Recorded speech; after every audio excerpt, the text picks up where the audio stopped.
Hello everyone, I am Sapna Thakur and welcome back to APC academy. हम discuss कर रहे हैं करंट अफेयर्स दिसंबर month के लिए। दिस इज पार्ट 1 और पार्ट 1 की हमारी फर्स्ट न्यूज़ है। India appoints Dinesh Bhatia as Brazil ambassador. Dinesh Bhatia को ब्राज़ील का राजदूत नियुक्त किया गया। आइए न्यूज़ देखते हैं। Currently Bhatia is serving as the ambassador of India to Argentina, a position he assumed on August 21, 2019, यानी कि 21 अगस्त 2019 को उन्हें अर्जेंटीना के लिए भारत का राजदूत बनाया गया था और अब उनको ट्रांसफ़र किया जा रहा है टू द ब्राज़ील। अगर हम उनके बारे में देखें, he has also authored the book Devi Puran. आगे चलते हैं। आगे चलने से पहले बात करते हैं अपने कुछ इंपॉर्टेंट बैचेस की। आप जानते हैं एचपी पुलिस के लिए हमारा ऑनलाइन एंड ऑफलाइन बैच शुरू हो चुका है ऑलरेडी। अगर मैं टीजीटी कमीशन के बैच की बात करूं, बहुत फ्रेश बैच हमारा शुरू हुआ है। 27 नवंबर 2024 से इसके डेमोस चल रहे हैं। अभी भी आप डेमो क्लासेस ले सकते हैं और 3 दिसंबर से हमारा 4 दिसंबर से हमारा रेगुलर बैच जो है वो शुरू हो रहा है। इसके अलावा हमने बैंकिंग के लिए भी एक ऑफलाइन बैच जो है वो स्टार्ट किया है। अगर आप इंटरेस्टेड हैं तो दिए गए नंबर पर हमसे जुड़ सकते हैं। अगली न्यूज़ देखिए। नेक्स्ट न्यूज़ है 25 नवंबर international day for elimination of violence against women. 25 नवंबर को मनाया जाता है महिलाओं के खिलाफ हिंसा उन्मूलन के अंतर्राष्ट्रीय दिवस के रूप में। कब शुरू किया? इन 1999 the general assembly proclaimed this day. अगर हम एक उसकी बात देखें, फैक्ट की बात देखें, in every 10 minutes a woman is killed। फिर देखिए globally almost 1 in 3 women have been subjected to physical and or sexual intimate partner violence, non-partner sexual violence or both at least once in their life। So it shows कि आज के समय में महिलाओं की condition उतनी बेहतर नहीं हुई है जितनी होनी चाहिए। वायलेंस किसी भी प्रकार में है वो आज भी उनके साथ होता है। इसीलिए 25 नवंबर को मनाया जाता है international day for the elimination of violence against women के रूप में। अगली न्यूज़ है हमारे पास, अगेन एक अपॉइंटमेंट से related. G Bala Subramanyam appointed as high commissioner to Maldives. G Bala Subramanyam को मालदीव में भारत की तरफ से उच्चायुक्त नियुक्त किया गया। Presently high commissioner of India to the federal republic of Nigeria, और वहाँ से इनको कहाँ शिफ्ट किया जा रहा है? वहाँ से इनको शिफ्ट किया जा रहा है to the Maldives. Next news देखते हैं। अगली न्यूज़ है हमारे पास, cabinet approves one nation one subscription scheme. Cabinet ने वन नेशन वन सब्सक्रिप्शन योजना को मंजूरी दी। A new central scheme for providing country wide access to scholarly research articles and journal publication. Department of higher education will have unified portal one nation one subscription. यानी कि अगर आप किसी article को देखना चाहते हैं, किसी जर्नल को पढ़ना चाहते हैं, तो आप एक सब्सक्रिप्शन के थ्रू ओवरऑल उसको पढ़ सकते हैं। वन नेशन वन सब्सक्रिप्शन की ये बात करता है।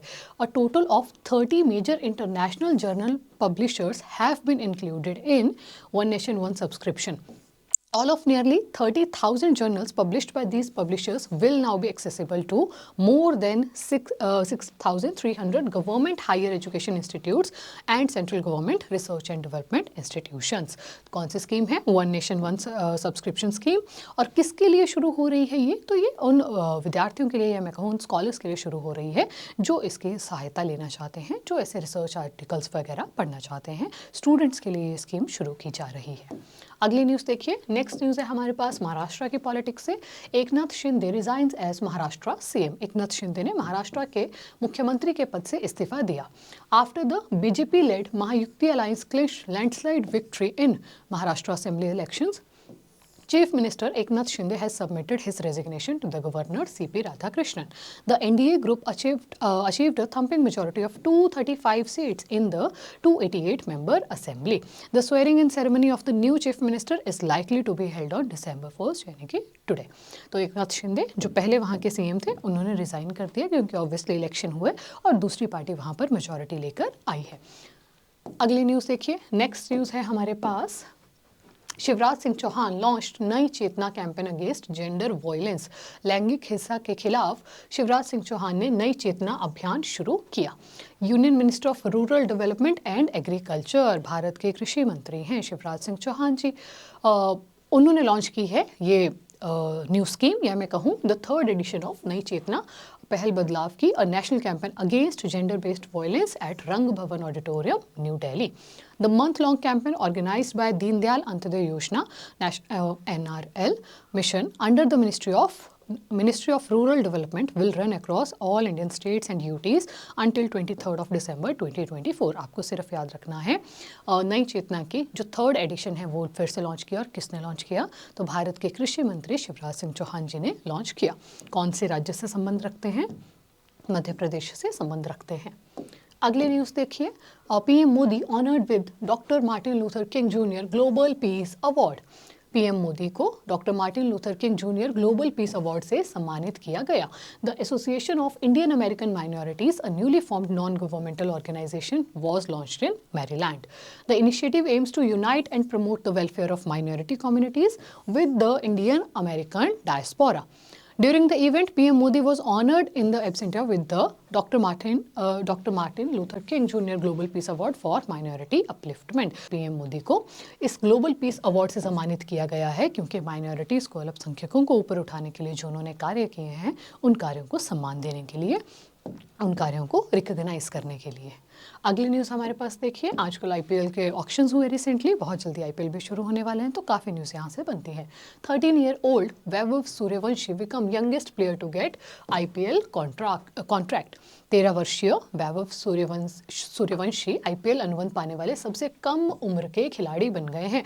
आप खुद सोचिए, मात्र 13 ईयर्स के हैं और उनको कौन सी टीम ने खरीदा? उनको खरीदा है राजस्थान रॉयल्स ने फॉर 1.10 करोड़ रुपीस में।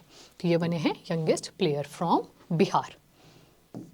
अगर हम आईपीएल से कुछ इंपॉर्टेंट बातें डिस्कस कर लें जो कि बहुत ईजी हैं, तो सबसे एक्सपेंसिव प्लेयर कौन बने हैं? तो लखनऊ सुपर जायंट्स ने खरीदा है ऋषभ पंत को for the amount 27 crore rupees. और उनके बाद बने हैं श्रेयस अय्यर 26.5 करोड़ रुपीस में जिनको खरीदा है, if I am not wrong. अगली न्यूज़ देखिए, Indian coast guard to host National Maritime Search and Rescue Exercise SAREX 24 in Kochi from November 27 to 30। भारतीय तटरक्षक बल 27 से 30 नवंबर तक कोच्चि में राष्ट्रीय समुद्री खोज और बचाव अभ्यास जिसका नाम है SAREX 24 की मेजबानी करेगा। ये है इसका 11th edition to enhance mass rescue operations organised by national maritime search and rescue board, involve testing coordination among various agencies. Theme क्या रहेगी इसकी? Enhancing search and rescue capabilities through regional collaboration। Defence secretary नाम important है, recently appointed हैं, Rajesh Kumar Singh inaugurated the event. Director general of the Indian coast guard S Paramesh will oversees the activities. अगली news देखिए, अब हम बात करने वाले हैं एक साइक्लोन के बारे में जिसका नाम है साइक्लोन फैंगल। इस प्रकार के हमने न्यूज़ देखी कि कुछ एग्जाम्स में पूछे गए, कौन सी कंट्री ने नाम दिया, कहाँ आता है, क्या बोलते हैं, इस प्रकार से। देखिए, a cyclonic circulation over the east equatorial Indian Ocean and south east Bay of Bengal has evolved into a low pressure area. Indian Meteorological Department predicting a mild cyclonic storm is likely to make landform near Puducherry by the end of this week. If the depression becomes a cyclone it will be called Fengal. तो अभी फिलहाल वो depression है, अगर वो cyclone में बदल जाता है तो उसको क्या नाम दिया जाएगा? उसको नाम दिया जाएगा फेंगल। और ये फेंगल नेम कौन सी कंट्री ने दिया है? तो ये नेम प्रपोज किया है सऊदी अरेबिया ने। अरेबिक वर्ड है, सऊदी अरेबिया ने दिया। लैंडफॉल कहाँ पर हो रहा है? भारत में हो रहा है साइक्लोन फेंगल का। ईजी न्यूज़, 26 ऑफ नवंबर जिसको हम मनाते हैं कॉन्स्टिट्यूशन डे के रूप में, संविधान दिवस के रूप में, क्योंकि 26 नवंबर 1949 को भारत का संविधान बनकर पूरा हुआ था 2 साल 11 महीने 18 दिनों के बाद, और 26 नवंबर को पूरा हुआ, इसलिए उसको मनाते हैं कॉन्स्टिट्यूशन डे के रूप में। लागू किया गया 26 जनवरी 1950 को, जिसको हम मनाते हैं रिपब्लिक डे के रूप में। इसी से संबंधित एक और न्यूज़ हमारे पास है। India's first Constitution Museum inaugurated at O.P. Jindal University। O.P. Jindal University, Sonipat, Haryana inaugurated। किसने inaugurate किया? Inaugurated by Lok Sabha speaker Om Birla to commemorate the 75th anniversary of the adoption of the Constitution। 26 नवंबर 1949 को इसको अडॉप्ट किया गया और 26 जनवरी 1950 को इसको इम्प्लीमेंट किया गया। तो आपको ये याद रखना है कि फर्स्ट कॉन्स्टिट्यूशन म्यूजियम कहाँ शुरू हुआ? सोनीपत, हरियाणा में शुरू हुआ, एट O.P. जिंदल यूनिवर्सिटी। अगली न्यूज़ है हमारे पास, Armenia becomes 104th full member of International Solar Alliance. Armenia अंतर्राष्ट्रीय सौर गठबंधन का 104th पूर्ण सदस्य बन गया। Earlier on June 26 this year, Republic of Paraguay officially become its 100th full member. अगर हम ISA की बात करें 2015 में इसकी स्थापना हुई है। भारत और फ्रांस ने मिलकर ये संगठन बनाया है जिसके हेडक्वार्टर्स लोकेटेड हैं गुरुग्राम इंडिया में, और इसके 104th मेंबर के रूप में जुड़ा है हमारे साथ एक देश जिसका नाम है आर्मेनिया। नेक्स्ट न्यूज़ देखिए। नेक्स्ट न्यूज़ है हमारे पास Yamandu Orsi wins close presidential election in Uruguay. Uruguay में यामांडू ओरसी ने राष्ट्रपति चुनाव में करीबी जीत हासिल की। अगर हम उरुग्वे की बात करें, मोंटेविडियो हो जाएगी उसकी कैपिटल, उरुग्वे पेसो है वहाँ की करेंसी। और उरुग्वे की अगर हम बात करें, साउथ अमेरिका का एक देश है which is located on south eastern coast of South America, bounded by Brazil to north. उसके उत्तर में ब्राज़ील है, ईस्ट में भी ब्राज़ील ही पड़ता है क्योंकि बड़ा देश है, by the Atlantic coast to the south east and by Rio de Plata to the south. Uruguay river भी है वहाँ पर जो इसकी बाउंड्री बनाती है अर्जेंटीना के साथ। अगर हम यहाँ से बात करें तो बोलीविया और पैराग्वे दो लैंडलॉक कंट्रीज़ हैं वहाँ की, और उरुग्वे हो गया जहाँ के नए प्रेसिडेंट बने हैं जिनका नाम है यामांडू ओरसी। आप देखते हैं आज की वीडियो से प्रश्न। पहला प्रश्न रहेगा, what is the theme of 11th edition of SAREX 24। जो सारिक्स 24 है उसकी थीम रहेगी आपके पास दिए गए ऑप्शंस में से, enhancing search and rescue capabilities through regional collaboration. तो ये हो जाएगी सारिक्स 24 की थीम फॉर 2024। अगला प्रश्न, who has been appointed as India's next ambassador to Brazil. Brazil के लिए जो एम्बेसडर नियुक्त किए गए हैं, ऑप्शन नंबर बी रहेगा सही आंसर यहाँ पर, दिनेश भाटिया। अगला प्रश्न देखिए, नेक्स्ट क्वेश्चन है, Yamandu Orsi become president of which country. तो अगेन ऑप्शन नंबर बी रहेगा सही आंसर, उरुग्वे के नए प्रेसिडेंट बने हैं यामांडू ओरसी। अगला प्रश्न है हमारे लिए, which country became 104th member of International Solar alliance.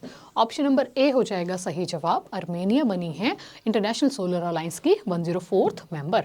Next question देखिए जो आप लोगों के लिए रहेगा आज की वीडियो से प्रश्न, Vaibhav Suryavanshi was purchased by which team.